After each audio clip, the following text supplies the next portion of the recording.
আপু এই ব্যবসায় আসার গল্পটা একটু শুনতে চাই।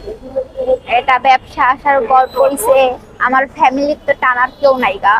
আমার মা অসুস্থ, আমার অনেক দিন আছে, মানে দেনা দেওয়ার কোনো লোক নাই গা। আমার যে একজন পাশে যে দাঁড়াবে সেই লোকটা না, একমাত্র আমি ছাড়া আমার মার কেউ নাই। এখন আমি বর্তমানে যে যেটা কাজ করতাম ওখানে বেতন আমার হয় না, কেন ওই বেতন আমি যে খাওয়া দাওয়া খাওয়ার টাকা হয়, কিন্তু ঘর ভাড়া ধরে মাসে ঋণ চলার টাকাটা হয় না। সেই জন্য এটা আমি বাইচ্ছা নিচ্ছি, এটা করতেছে, এটা করার তো বেশি টাকা আহে না। তারপর অনেক সময় 500 আহে, 300 আহে, 400 আহে, এটা করে কি আমার ফ্যামিলি যেটুকু পারতেছে আমি দিতে আসছি। আপনি কিসে কাজ করছেন? আগে এই তো শ্রমিক কারখানায় কাজ করছি। গার্মেন্টসে জব করছেন? হ্যাঁ। মানে সেখানে চেয়ে এখন ভালো আছেন মোটামুটি? ওখানে যেটা ভালো আছে, ওখানে মাসে বেতন পেতাম যেটা, ওটাতে মাসে মাসে বেতন পেলে সারা মাস খাইতাম কি, বুঝলেন নাই? একবার পেলে আর একবার না খা থাকতে তো। আর এটা করে ধরেন ডেলি টাকা ডেলি নেওয়ার পারি মার হাতে, মা একটা কিছু ইনকাম হয় মার হাতে আম্মুর হাতে দিই। তা আম্মু যেটা করে সেটা করে, আম্মু যেটুক পারে সেটুক মানুষের ঋণ দেয়, যেটুক পারে ঘরের যেটা করা সেটা করতেছে খাওয়া দাওয়ার জন্য। আপনি কি আপনার পরিবারের বড়? আমি পরিবারের ছোট। বাকিরা পরিবারকে সহযোগিতা করে না? না, করে না। এই জন্য আপনি দায়িত্ব নিয়েছেন? হ্যাঁ।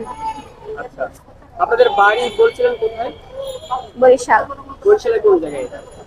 বরিশাল বরগুনা। বরগুনাতে? আচ্ছা, ওখানে যিনি চেয়ারম্যান আছেন বা মেম্বার আছেন তাদের সাথে যোগাযোগ করেছেন বা তাদের কাছে কোনো অ্যাপ্লিকেশন করেছেন সহযোগিতার জন্য কখনো?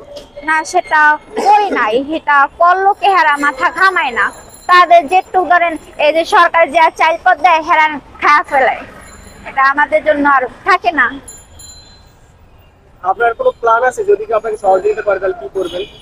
হ্যাঁ, প্ল্যান অবশ্যই আছে। এরকম সারাদিন রোদে হাইটটা মানে বিক্রি করা চেয়ে একদম বরিশাল যদি বিক্রি করতে পারতাম, বড় একটা দোকান দিতে পারতাম, সেটা মানে আশা আছে।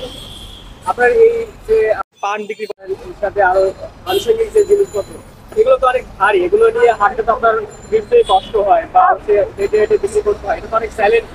তো এটাতে আপনার কারণ অন্য কোনো কিছুতে আপনার গেলেন না?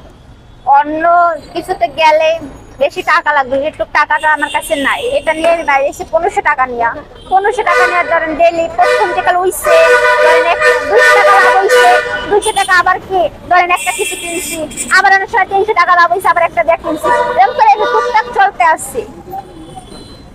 কোনো ধরনের বাধার সম্মুখীন হতে হয় কিনা বা কোনো ধরনের হচ্ছে মানে কি বলে যে হয়রানি বা এরকম কোনো শিকার হতে হয় কিনা আপনার এই কাজ করতে? হয়, কাজ তো মানে কি অনেক জায়গায় কাজ করতে গেলে কাজ পাওয়া যায় না, কাছে লোক লয় না, আবার কি লয় কম বেতনে,